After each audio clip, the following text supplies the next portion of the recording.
기도드립니다. 아멘. 할렐루야. 아멘. 우리 사무엘하 3장 1절 말씀을 읽겠습니다. 사무엘하 3장 1절 말씀입니다.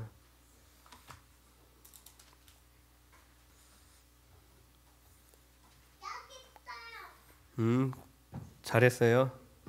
사무엘하 3장 1절 우리 함께 읽겠습니다. 시작. 사울의 집과 다윗의 집 사이에 전쟁이 오래매 다윗은 점점 강하여 가고 사울의 집은 점점 약하여 가니라. 아멘. 할렐루야. 우리 앞뒤 좌우에 계신 성도님들과 사랑하고 축복합니다 인사 나누겠습니다. 사랑하고 축복합니다. 할렐루야. 아멘. 네, 우리 친구들은 편안하게 앉아 있으세요. 뒤에 기대도 되고 피곤하면은 좀 엎드리고 해도 괜찮아요. 그냥 떠들거나 옆에 있는 사람들에게 방해만 하지 않으면 됩니다. 괜찮아요. 저희 지체들 중에 좀 고아와 같이 그렇게 살아가는 지체들을 볼 때마다 항상 기도했던 것이 하나님, 자녀의 건세를 누릴 수 있도록 도와주시옵소서. 하나님을 우리가 아버지로 고백하는데 어찌 하나님의 자녀된 저들이 저런 고아와 같은 삶을 살아갑니까? 이제 그런 기도를 참 많이, 지금도 여전히 하고 있고, 그래서 처음 이제 교회 표어를 정할 때에 2년 전이었죠. 교회 표어가 자녀된 건세를 누리는 교회였어요. 할렐루야. 근데 오늘 이제 같이 아이들과 예배하면서 중간에 이제 하나님을 이제 아빠라고 다 같이 크게 부르고 기도를 하는데 아이들이 아빠라고 다 같이 부르는데 정말 저 개인적으로 느끼기에 자녀의 영이 막 충만하게 부어지는 것 같은 거예요. 가슴이 너무 벅차고, 날마다 이제 저는 학교를 섬기다 보니까 날마다 이제 아이들과 예배 드리거든요. 아이들과 예배하는 것이 정말 나에게 복이었구나. 할렐루야. 이 순전하게 순수하게 하나님을 구하고 찾는 이 아이들의 입술을 통하여서 하나님이 정말 부어주시는 특별한 은혜가 있는 줄로 믿습니다. 자녀된 건세를 누릴 수 있는 비결이 우리가 이 자녀들을 통해서 그런 것들을 배우는 것 같아요. 할렐루야. 우리가 아이들과 함께 예배함이 우리에게 큰 복인 줄로 믿습니다. 그리고 아이들도 이 자리에 있는 것이, 이 아이들은 전혀 모르겠지만 정말 큰 복입니다. 이 자리에 누워서 자고 있어도 그게 복이에요. 우리가 태중의 태아를 위해서 기도해 주잖아요. 아직 눈도 귀도 없는 태아한테 기도해 주고 성경을 읽어 주고. 왜 그러죠? 우리가 영적인 세계를 믿기 때문에 그렇게 하는 것입니다. 이 아이들이 아무것도 몰라도 그냥 엎어져 자고 있어도 이 성령으로 충만한 이 자리에 함께 있는 것만으로도 이 아이들에게도 큰 복과 은혜가 되는 줄로 믿습니다. 할렐루야. 네, 오늘 주시는 말씀 나눌 텐데, 네, 시간이 읽었던 말씀을 제가 다시 한번 읽어드리면, 사울의 집과 다윗의 집 사이에 전쟁이 오래매 다윗은 점점 강하여 가고 사울의 집은 점점 약하여 가니라. 시간이 지나면 지날수록 점점 강해지는 사람이 있습니다. 더 성숙해지는 사람이 있는가 반면에 시간이 지날수록 점점 약해지고 완악해지는 사람도 있습니다. 점점 강해지고 성숙해지는 인생과 점점 약해지고 완악해지는 인생의 차이는 어디에서 오는 것일까요? 바로 하나님의 뜻을 따르느냐 아니면 자아를 추구하느냐, 즉 자기의 뜻과 욕심, 감정과 판단을 따르느냐에서 달라지는 것인 줄로 믿습니다. 모든 인간은 캄캄한 산속을 헤매듯이 한 번도 살아보지 않은, 한 치 앞도 알 수 없는 인생을 살아갑니다. 그래서 아무리 돈이 많아도 능력이 좋고 대단한 권세를 가졌다 할지라도 그 마음 깊은 곳에 앞날에 대한 두려움이 모든 인간 안에 자리 잡고 있습니다. 가진 게 없고 능력이 부족하다면 그 두려움과 불안은 더 클 수도 있겠죠. 그래서 인간은 뭔가를 붙잡으려고 애를 쓰며 살아가는 것입니다. 어떤 사람은 자기의 편을 많이 만들고 사람을 의지해서 그로 인해서 안전함을 얻으려고 하기도 합니다. 그래서 관계를 맺더라도 내가 도와줘야 되는 부담스러운 사람들보다 내게 도움이 될 만한, 나에게 필요한, 나를 돌봐줄 수 있는 그런 사람들을 많이 만들기 위해서 노력을 합니다. 그리고 내 편이라고 생각하는 사람에 대해서 또한 집착을 하고, 내 편이라고 생각했던 사람이 내 편이 아닌 것처럼 느껴지면 무척 마음이 어려워지는 것입니다.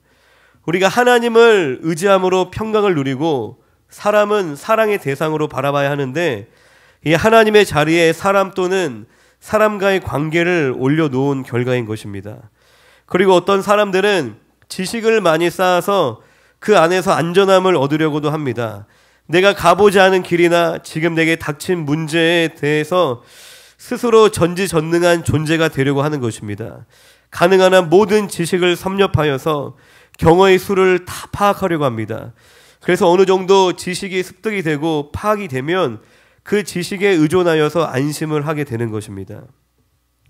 그런데 예상치 못한 상황들이나 내 지식에서 벗어나는 일들을 만나게 되면 또 마음의 두려움이 찾아옵니다. 그리고 내가 확신하던 그 생각이 틀렸다는 것을 받아들이지 못하고 내가 확신하던 그 생각과 다른 길이 있다는 것을 인정하는 것도 매우 어렵습니다. 왜냐하면 지식이 나의 우상이 되었기 때문입니다. 그 우상이 무너지는 것은 곧 내 자신이 무너지는 것이기 때문에 그것을 지키기 위해서 발버둥을 치는 것입니다. 사람을 의지하든지 지식을 의지하든지 자기 자신이나 자신의 주먹을 의지하든지 모두 다 같은 길을 가는 것입니다. 이것이 바로 사울의 집이 걸어갔던 길입니다. 그러나 다윗은 다른 길을 갔습니다. 하나님의 주권을 인정하는 길, 하나님의 통치와 다스림에 순종하는 길. 다윗은 인생의 걸음걸음을 하나님의 인도하심을 따라 살기를 원했던 사람입니다. 이것이 신앙생활의 가장 중요한 문제이고 또 신앙생활의 바로 뿌리가 되는 줄로 믿습니다. 종교적인 행위나 어떤 봉사나 선행을 열심히 하는 것이 우리에게 중요한 것이 아니라 이 왕 대신 예수 그리스도께 내 삶의 운전대를 내어드리는 것입니다. 성도는 인생의 어떤 중요한 순간이나 어려움이 찾아왔을 때만 주님의 뜻을 구하는 것이 아니라 매 순간 말 한마디를 내뱉더라도 주님의 인도하심을 따라 살고자 힘쓰는 것이 바로 성도의 삶인 줄로 믿습니다.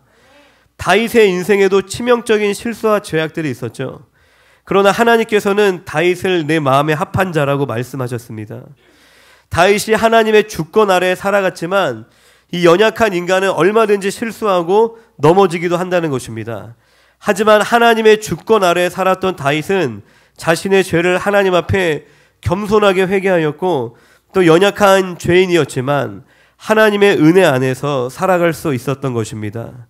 중요한 것은 하나님의 손을 의지하는 그 믿음인 것입니다. 불의한 인간은 하나님의 은혜 안에서 살아갈 때 온전해질 수 있는 것입니다. 자신의 노력과 업적 그리고 의롭고 윤리적인 삶을 통해서 의로워질 수 있는, 온전해질 수 있는 존재가 아니라는 것입니다. 하나님을 모르는 죄인들에게는 하나님을 믿고 하나님을 의지하고 하나님의 주권에 순종하는 것이 그들에게는 하나도 중요하지 않겠죠. 그들에게는 인간이 얼마나 노력을 했는지, 인간이 얼마나 많은 공로를 쌓았는지, 얼마나 양심적으로 선하고 의롭게 살아가고 있는지가 더 중요한 것입니다. 그래서 그러한 자신의 잣대로 사람을 평가하고 판단을 하는 것입니다. 어느 사역자는 뭐 이런 막말을 했어. 뭐 어떤 사역자는 이런저런 잘못을 했다. 또 어떤 성도는 이렇게 비양심적이고 뭐 이런저런 연약함이 있다 하더라. 뭐 인간의 잣대로 함부로 하나님의 사람들을 판단하고 평가하면서 어떻게 다윗은 인정할 수 있는지 참 모순적인 것입니다. 할렐루야. 그런 인간의 의로운 삶이나 공로, 윤리적인 행위의 잣대로 봤을 때 우리 주변에 다윗보다 더 악한 사람이 있을까요? 그런데 다윗에 대해서는 비판하지 않고 다윗의 시편을 열심히 찬양하면서 다윗보다 훨씬 윤리적이고 양심적인 하나님의 사람들에 대해서 날선 비판을 서슴지 않는 것입니다. 물론 하나님께서 다윗의 범죄를 가볍게 여기신 것은 아닙니다. 그로 인해서 다윗의 집안에 수많은 어려움들이 찾아왔습니다. 그러나 하나님의 기준이 달라지지는 않습니다. 인간이 얼마나 노력했는가, 얼마나 선하고 의롭게 살았는가, 얼마나 인간의 능력이 있고 사람들에게 인정을 받았느냐로 사람을 하나님께서는 평가하지 않으십니다. 하나님의 기준은 얼마나 겸손하게 하나님을 의지하는가, 얼마나 겸손하게 하나님의 권위 아래에서 순종하기를 힘쓰는가, 그 중심을 보시는 하나님의 신줄로 믿습니다. 할렐루야. 왜 그러냐면 하나님은 삶이 개판이든 말든 전혀 신경 쓰지 않는 분이 아니셔서 그런 것이 아닙니다. 그러한 중심으로 하나님과 연결이 되었을 때만 하나님이 받으실 만한 열매, 하나님께서 인정하실 만한 선한 행위가 이 죄악된 인간에게서 나올 수 있기 때문인 것입니다. 예수를 몰라도 매우 윤리적이고 양심적으로 사는 사람들이 많습니다. 예수를 몰라도 가난한 사람 돕고 감동적인 좋은 일 하는 사람들 세상에 넘쳐납니다. 그런데 그들이 그런 행위로 구원받을 수 있을까요? 우리가 얼마나 공로주의에 물들어 있는지 모릅니다. 값없이 받은 은혜가 무엇인지 알지 못하기 때문에 여전히 근본적인 회개가 우리 안에 일어나지 않는 것일 수도 있습니다. 여전히 자기를 사랑하고 자기를 의존하며 자기에 대한 미련을 버리지 못하고, 할렐루야, 자아를 부인하지 못하고 자기 의의를 쌓으며 여전히 살아가는 것입니다. 대안학교 이제 아이들에게 제가 가장 많이 하는 말이 너네 마음대로 하지 마. 그 말을 가장 많이 하더라고요. 뭐 말 한마디 하는 것도 행동 하나 하는 것도 다 물어보고 해라. 다 허락받고 해라. 그 이야기를 이제 학교 낮에서부터 잠자리 들 때까지 수도 없이 이제 이야기를 하게 됩니다. 뭐 제가 이제 아이들을 학대하고 무조건 뭐 아이들이 원하는 것을 못하게 하려는 의도가 절대로 아닙니다. 저는 이제 사실 율법주의적인 것을 가장 싫어하고 가장 경계하는 사람 중에 한 사람이에요. 그렇기 때문에 이제 가출 청소년이나 노숙인들하고도 이제 선입견 없이 어울리고 또 예배를 드리며 생활을 할 수 있었다고 생각을 합니다. 그런데 이제 아이들에게 너네 마음대로 하지 마. 다 물어보고 허락받고 해라 라고 말하면서 가르치고 싶은 것이 무엇이냐면 바로 권위입니다. 권위 아래에서 자유하고 권위 아래에서 풍성히 누릴 수 있다는 것을 가르치기를 바래서 그런 이야기를 이제 하는 것인 거죠. 아, 내 마음대로 하면 불이익을 당하는구나. 아, 목사님께 물어보고 허락 맡아야지 내가 원하는 것을 할 수 있구나 라는 것을 그냥 삶으로 계속 경험을 시켜주고 있는 거예요. 그리고 권위자가 나를 돌봐줄 때 내가 더 안전하고 행복해지는구나 라는 것을 경험시켜주기 위해서 많은 기도와 노력을 기울이고 있습니다. 아침에 이제 학교 가기 전에 아이들하고 항상 놀이터 가서 20-30분 정도 이제 함께 뛰어놀거든요. 같이 이제 함께 어울려서 놀아요. 그러한 이유가 뭐냐면 제가 이제 얼음땡이 하고 싶어서 같이 하는 건 아니고 권위자가 돌봐주면 더 재밌고 더 질서 있고 더 풍성하다는 것을 그냥 몸으로 경험을 시켜주려고 하는 것입니다. 근데 실제로 이제 아이들끼리 노는 걸 보면은 계속 싸워요, 그냥. 그리고 서로 이제 말이 안 통하니까 이제는 저한테 계속 놀아달라고 해요. 왜 그러냐면 이제 저랑 노는 게 좋아서 그런 게 아니라 이제 제가 질서를 잡아주니까 그 놀이가 원활하게 진행될 수 있도록 그런 역할을 이제 해주기 때문에 같이 놀자고 하는 거예요. 막 이상한 말하고 막 규칙을 안 지키는 아이들을 막 중재해주고 이제 잘 잡아주니까 그래서 같이 놀자고 이제 얘기를 하는 것이죠. 아, 권위자가 있는 것이 안전하구나. 권위자가 있는 것이 좋은 것이구나 라는 의식을 삶으로 심어주려고 하는 것입니다.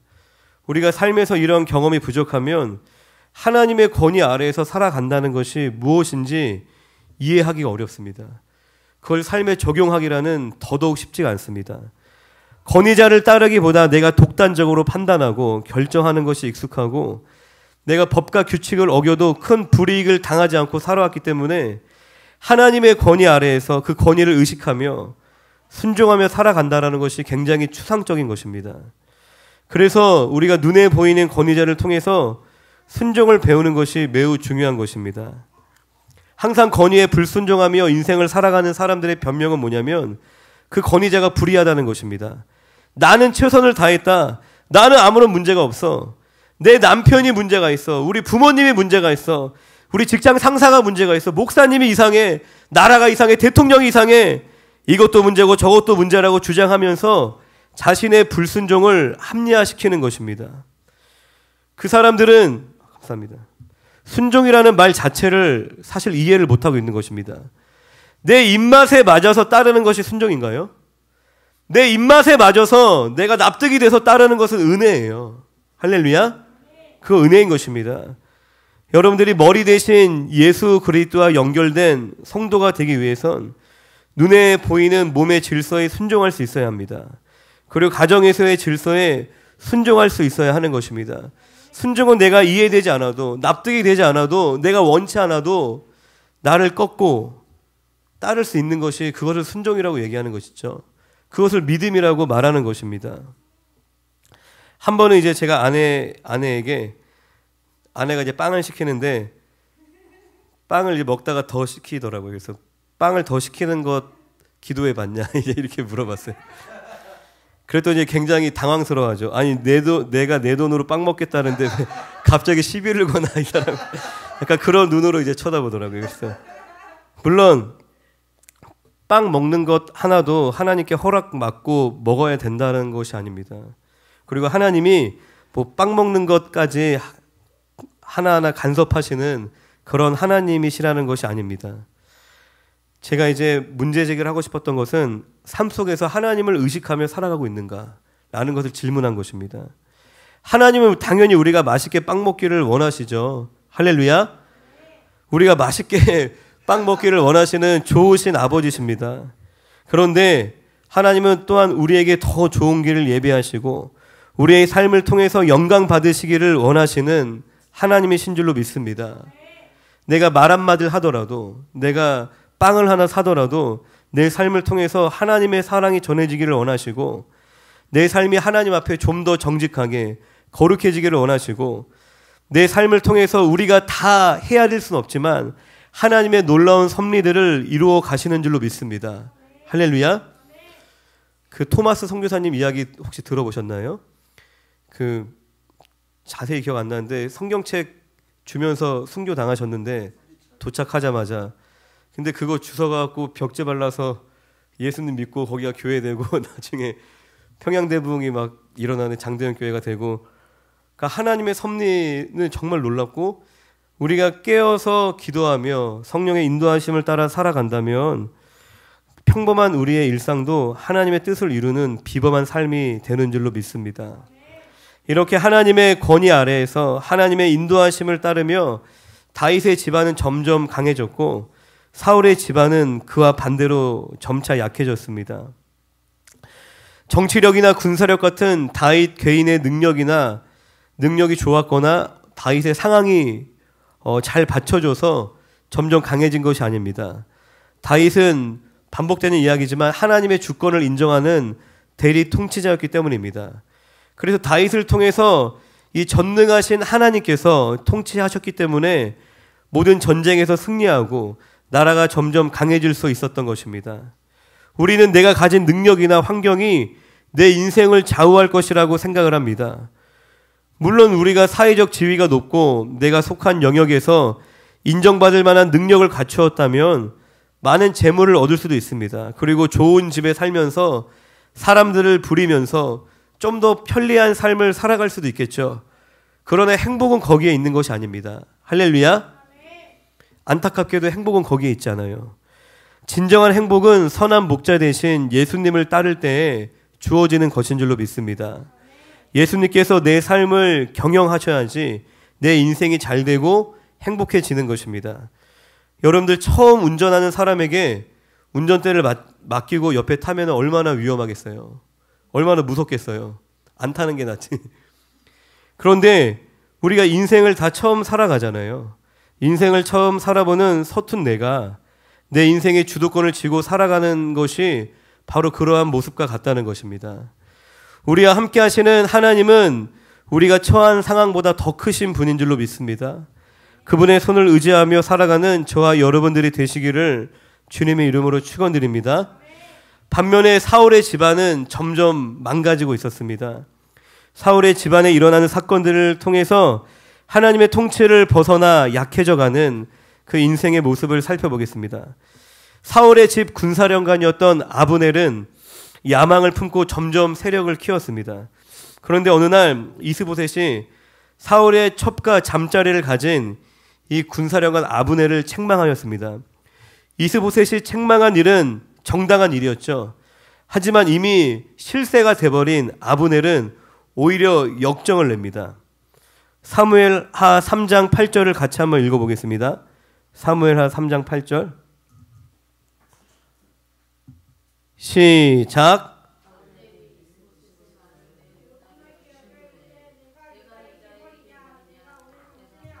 사울의 집과 그의 형제와 그의 친구에게 은혜를 베풀어 당신을 다윗의 손에 내주지 아니하였거늘 당신이 오늘 이 여인에게 관한 허물을 내게 돌리는도다. 그리고 아브넬은 화가 나서 이스라엘을 다윗에게 돌리기로 결단을 합니다. 할렐루야. 그런데 이스보셋은 아브넬이 두려워서 한마디도 하지 못합니다. 10절 11절을 이어서 한번 읽어보겠습니다. 시작. 사울의 집에서 다윗에게 옮겨서 그의 왕위를 단에서 브엘세바까지 이스라엘과 유다에 세우리라 하신 것이니라 하매 이스보셋이 아브넬을 두려워하여 감히 한마디도 대답하지 못하니라. 아멘. 인간의 야망은 반드시 반동 세력을 키우게 됩니다. 겸손하게 하나님의 권위와 질서 안으로 들어가지 않고 자기 야망을 따라 살아가는 사람은 자신이 속한 몸에서 자기 세력을 키우고 자기 사람을 만드는 데 힘을 쓰게 됩니다. 전에 이제 공동체에 한 자매님이 계셨어요. 이 자매님이 이제 신천지라는 이단에 빠졌다가 코로나로 인해서 코로나 때 이제 신천지가 막 난리가 한번 났잖아요. 코로나로 인해서 겨우 신천지에서 빠져나오시고 이후로도 이제 극단적인 종말론에 빠져서 아무 일도 안 하시고 주님이 곧 재림하실 거라고 주님 재림하실 때 들림 받아야 되기 때문에 차 안에서 계속 기도만 하시던 자매님이 계셨습니다. 근데 그 자매님이 이제 공동체로 오시게 되면서 그분의 삶과 신앙이 점차적으로 안정이 되고 회복이 되어져 가기 시작했습니다. 그런데 이제 어느 곳에나 허니문 기간이 있죠. 그 허니문 기간이 지나고 하나님께서 지체들과의 관계를 통해서 자매를 연단해 가기 시작하셨습니다. 그런데 자매는 오랫동안 자기 중심적으로 왜곡된 삶을 살아왔고 또 마음의 상처와 자기 연민으로 가득하였기 때문에 지체를 용서하고 용납하는 것이 매우 어려웠습니다. 그리고 항상 자신을 피해자로만 여기면서 스스로에게 상처를 주며 살아갔습니다. 그래서 지체들과 갈등이 생길 때마다 저를 찾아와서 이제 하소연을 하는데 막 상대방을 계속 비난을 하는 것이에요. 제가 이제 어느 정도 위로는 해주다가 이제 중립적인 입장을 취하고 이제 주님을 바라보자, 주님 베푸신 은혜를 생각하면서 상대방을 용서할 것을 이제 권면을 합니다. 그러면은 이제 갑자기 그 상대방을 비난하던 화살이 이제 저를 향해요. 저를 정말 삼켜버릴 것처럼 막 사납게 공격을 하였습니다. 굉장히 싸나웠어요. 그래도 하나님 은혜로 그런 고비들을 하나둘씩 넘어가면서 그 자매의 삶이 다듬어지고 신앙이 자라나게 되었습니다. 그런데 어느 날 한 여자 전도사님이 공동체에 잠시 머물게 되었어요. 그 자매가 그 전도사님과 한 방을 사용하게 되었는데 그 전도사님이 이제 자매를 잘 위로해 주시면서 급격하게 사이가 가까워지기 시작했습니다. 그런데 이제 한 가지가 좀 우려가 되어서 그 여자 전도사님을 따로 만나서 이런 부탁을 드렸어요.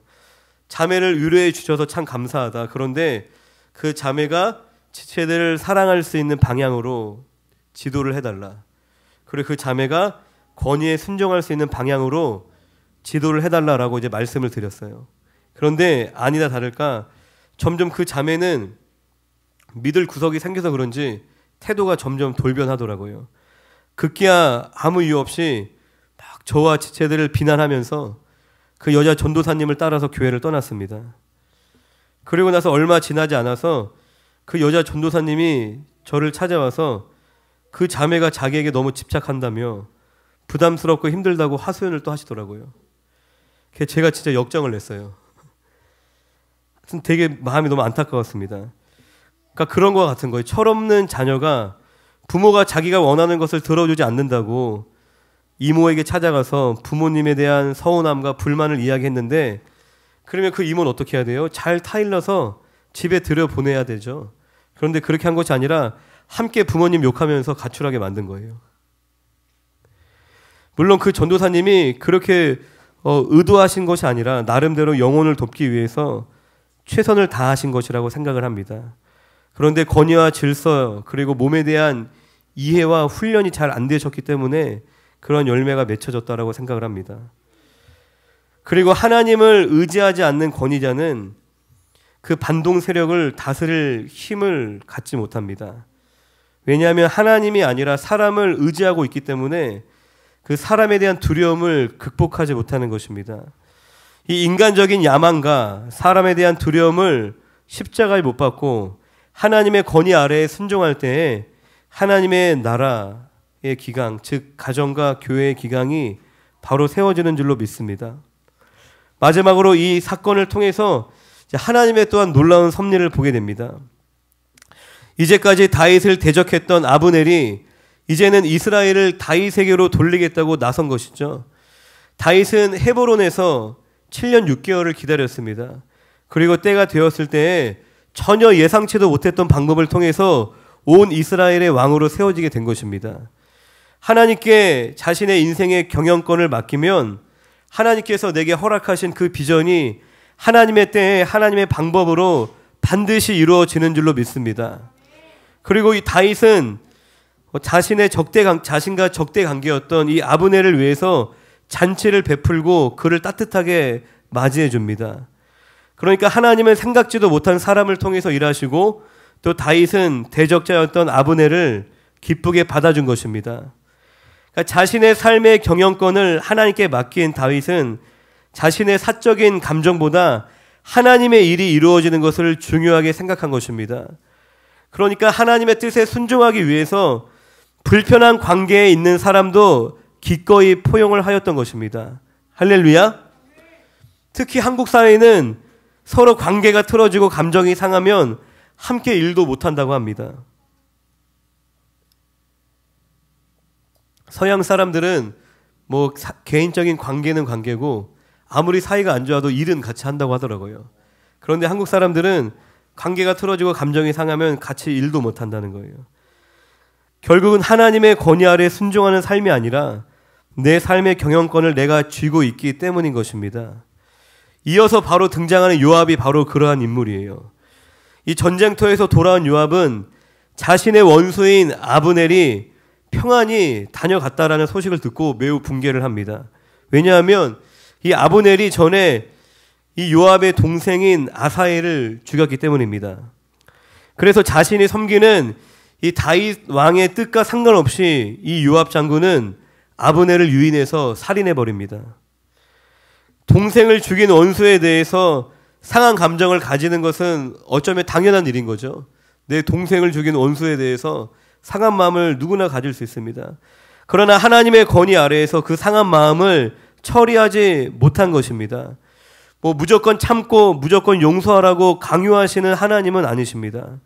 우리가 상한 마음을 가지고 하나님께 정직하게 나아간다면 하나님께서는 우리의 마음을 위로하시고 치유하시는 줄로 믿습니다.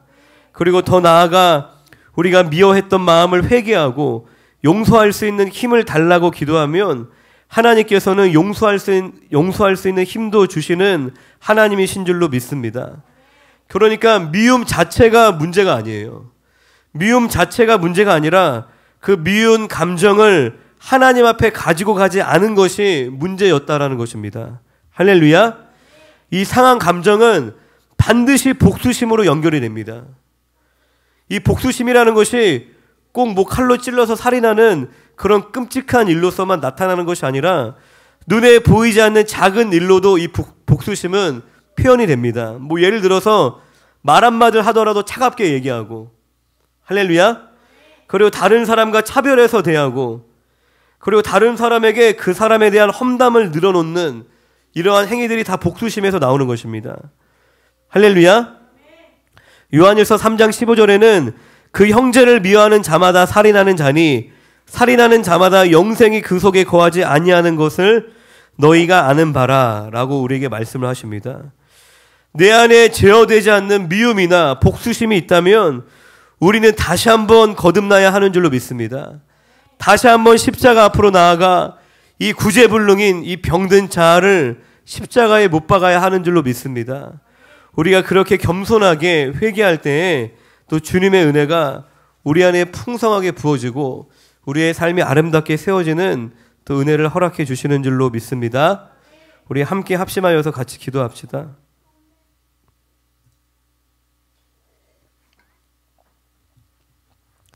여러분들은 여러분의 인생의 운전대를 하나님께 온전히 맡기셨습니까? 우리가 중요한 일을 결정할 때나 어떤 어려움을 만났을 때뿐만이 아니라 순간순간 평범한 일상 중에도 하나님을 의식하며 하나님 앞에 살아가십니까? 내가 말 한마디 한마디를 할 때마다 어떤 작은 결정들과 사람을 대하고 행동할 때마다 하나님 앞에서 하나님의 눈을 의식하며 하나님, 제가 어떻게 해야 됩니까? 무슨 말을 해야 됩니까? 주님, 저에게 무엇을 원하십니까? 그렇게 주님을 의식하며 의지하며 살아가고 계신지 한번 돌아보시길 바랍니다.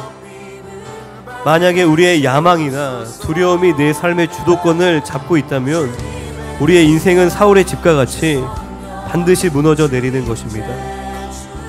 나를 죽기까지 사랑하신 예수 그리스도께서 우리 안에 함께 하시는 줄로 믿습니다. 그분이 우리의 삶의 왕이 되시오니 주님께 내 삶의 경영권을 내어드립니다. 겸손히 주님을 따르는 삶을 살게 하여 주시옵소서.